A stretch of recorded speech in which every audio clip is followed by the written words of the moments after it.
Okay, so here we go. Flamethrower chainsaw test. Number 1.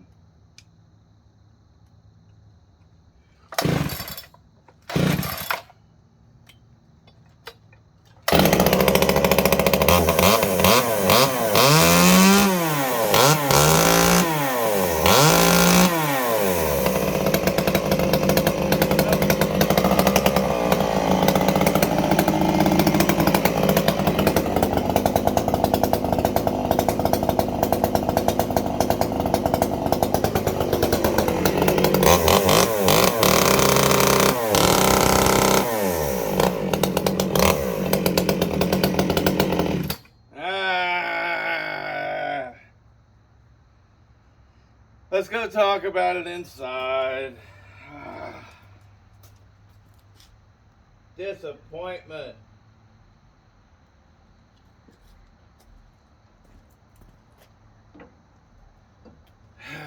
Son of a bitch. Okay. Well, I need to get the saw because you guys will want to see that. Let me just pause this. Okay, so let's check out the system we got going on here. Spark plug in here, this right here. I mean, both wires are kind of hot, I think, but we got your ground right there, and your hot wire is wired up right there. Battery, and this right here is basically, I think it's exactly just a capacitor, and all we're doing is we're inputting. There's 4 little tiny batteries there, probably about a volt each, maybe a volt and a half each. So we're putting 4 to 6 volts into here and feeding out probably, 500 volts, whatever. But this is what's important. Maybe it's 5,000. I don't know. It doesn't matter. It's not important. I'll get to that in a minute of why this is a problem. Anyways, but we got our switch. This right here is a momentary switch that basically just kills power. You can hear it clearly sparking. So now let's talk about why this was a fail. Did not work. Such a bummer. Such a bummer. I am so bummed. Here we go. Let me get this straightened out for you. So why did the flamethrower chainsaw fail? And why am I probably going to immediately give up on this? Instead of bird dogging this and going until I get it to work. All right, so first off, Todd was the first one to mention it, Todd Adams. He mentioned that, that thing's got to get oxygen. And I was like, oh my God, yes, that is I had never thought of that. In those spent exhaust gases, there might be fuel for days. But if there's no oxygen to help it ignite, it can't ignite without oxygen. So if there's no oxygen, or at least minuscule oxygen, you're not going to get much more than a little glow, right? So there was that. But that can be, you can compensate for that. Someone else, and I'm so sorry, maybe it was Aaron, I don't know, one of you guys mentioned that you could put like a diesel tip on it. And I was like, oh, immediately, Venturi effect. So I could, somebody mentioned drilling some holes. And, that could work, but to get it to work really well, you want to take use of the Venturi effect. So I was thinking about it already. I would slice little portions out of the exhaust and then bend them in. And so that right there, as the exhaust flows through it, the taper down forces it to speed up, and in those slits, it would be like a fish gill. It would suck oxygen in, and that would help. But the big problem, the one that I have been trying to overcome this from the beginning, is spark. And I've been afraid of this. The fact that we didn't even see a little, like a glow, or at least I don't think we did. I haven't looked at the camera, but I couldn't see anything with my bare eyes, so I'm sure the camera didn't pick up anything either. Not even a hint of a glow. And I turned it up. I know there's fuel coming out of there. Heck, it's probably wet. No, it's not wet. But the fact that there's not even a little hint of a glow coming out, that tells me there ain't no spark taking place.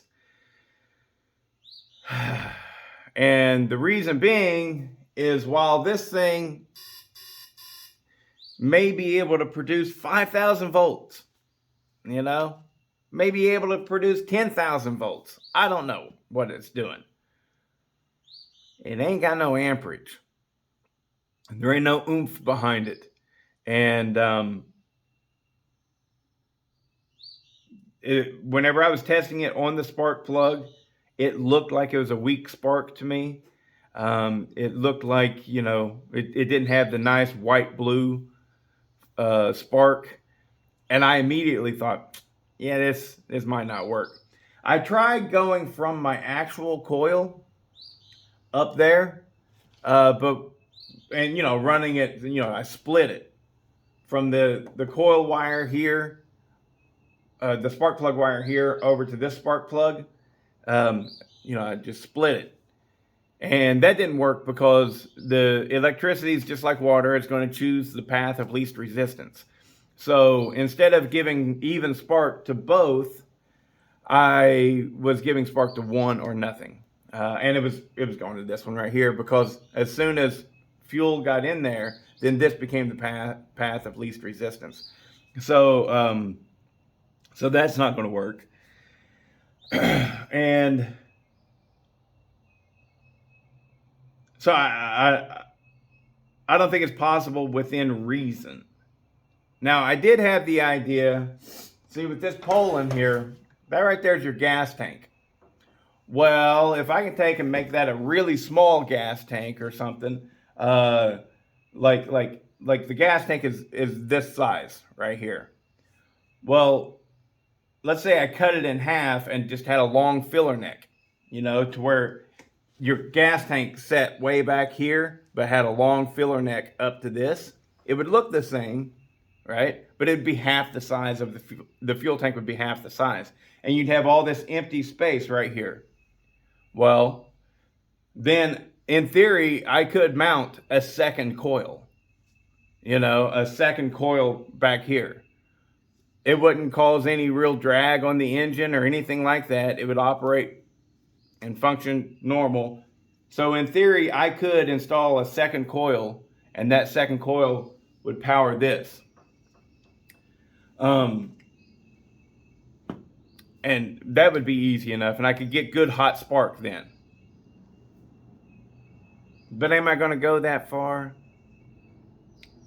Maybe 4 or 5 months from now. But for right now, I think I'm going to back off of this idea.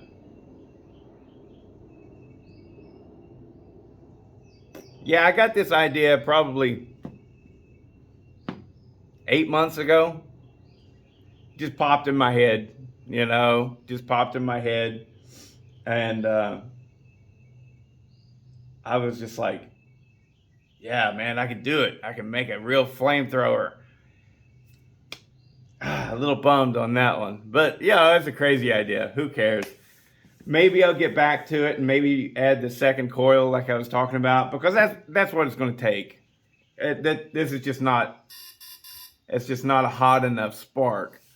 So, I mean, it takes a lot, to to produce that. And that came from a little flashlight. I might be able to get a better taser to operate it. I might be able to do that. I don't know. Put it in the comments. Any suggestions you want? Where you think I should go with this? If I should just abandon it because of the stupid idea, anyways. You know. But there you have it. The failed attempt at making a flamethrower chainsaw.